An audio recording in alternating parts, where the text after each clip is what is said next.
مانو۔ حضرت سیدنا صدیق اکبر پہ جو تبرہ کیا گیا اس کی وجہ کیا تھی؟ اس وجہ کو ہم نے دور کرنا ہے۔ وجہ تھی فدق۔ سیدہ فدق مانگنے گئیں، دربار میں کھڑی رہیں، ابو بکر نے سیدہ کو حق نہیں دیا، یہ وجہ بنائی انہوں نے۔ اس وجہ کو ہم نے دور کرنا ہے۔ ہم نے کہا کہ وارث صرف بیٹی نہیں ہوتی، بیویاں بھی وارث ہوتی ہیں کہ کوئی نہیں؟ بولو بولو، بولتے کیوں نہیں؟ تو نبی پاک کی اگر وراثت تقسیم ہوتی تو صرف سیدہ فاطمہ کو ملتی کہ بیویوں کو بھی ملتی؟ تو حضرت ابو بکر نے اپنی بیٹی عائشہ کو دے دی تھی، حضرت عمر کی بیٹی کو دے دی تھی، بیویوں کو دے دی تھی۔ ایک بات۔ دوسری بات، یہ بڑی کام کی بات آپ کو بتا رہا ہوں۔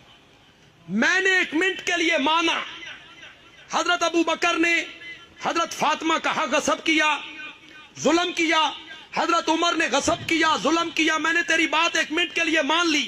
حضرت عثمان نے زیادتی کی، ظلم کیا، حق نہیں دیا، میں نے ایک منٹ کے لیے تیری بات مان لی۔ مجھے مطمئن کر، مجھے جواب دے، جب حضرت علی برسر اقتدار آئے، خلافت ان کے پاس، امامت ان کے پاس، حکومت ان کے پاس، فوج ان کے پاس، پولیس ان کے پاس، طاقت ان کے پاس، قوت ان کے پاس، حضرت علی نے فدق کا باغ جو فاطمہ کا حق تھا یہ فاطمہ کے وارثوں کو لوٹا دیا تھا۔ ثابت کر دنیا کی کسی کتاب سے کہ حضرت علی نے حسنین کریمین کو بلایا اور کربلا بیٹا یہ تہاڈا حق سی، انہاں ترائے نے نہیں دیتا، اب میں اس کو لوٹا رہا ہوں۔ تبدیلی آنی چاہیے کہ کوئی نہیں؟ تبدیلی تو آنی چاہیے تھی۔ حضرت علی تبدیلی لے کے آتے، حق ان کو واپس کرتے، فاطمہ کے وارثوں کو واپس کرتے، ان کا حق دلواتے نا۔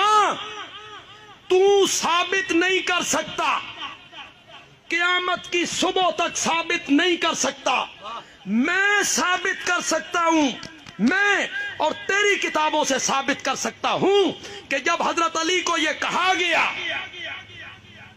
کہ فدق فاطمہ کا حق تھا، یہ ان کی اولاد کو واپس لوٹاؤ، تو حیدر کرار نے کہا تھا فدق کے معاملے میں میرا فیصلہ وہی ہے جو ابو بکر و عمر کا فیصلہ